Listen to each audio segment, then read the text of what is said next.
Home Swing Trainer est facile à installer et facile à utiliser. Assemblez votre Home Swing Trainer et soyez certain de comprendre les procédures qui suivent.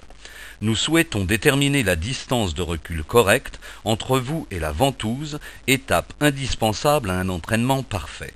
C'est là une phase critique. Soyez patient, pas d'élan pour le moment.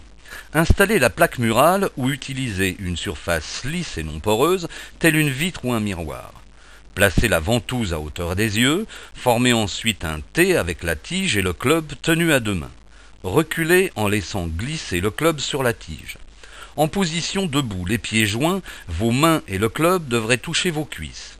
Avancez ou reculez afin de trouver cette position. La tige et le club sont centrés par rapport à votre corps. Il n'y a aucune pression sur le ressort.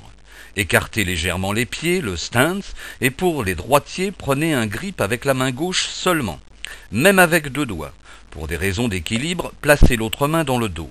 Le club est aussi léger qu'une plume.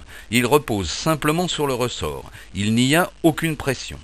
Toujours en position debout, balancez graduellement le club, tel un balancier d'un genou à l'autre. Agrandissez le mouvement jusqu'aux hanches de façon à ressentir le contrôle, puis arrêtez le mouvement à la position 9 heures dans l'élan arrière.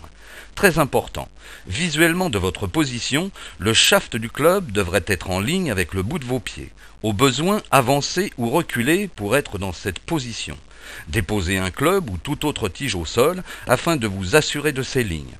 Encore une fois, il faut la bonne distance de recul par rapport à la ventouse afin d'avoir le rayon parfait de contrôle de votre élan.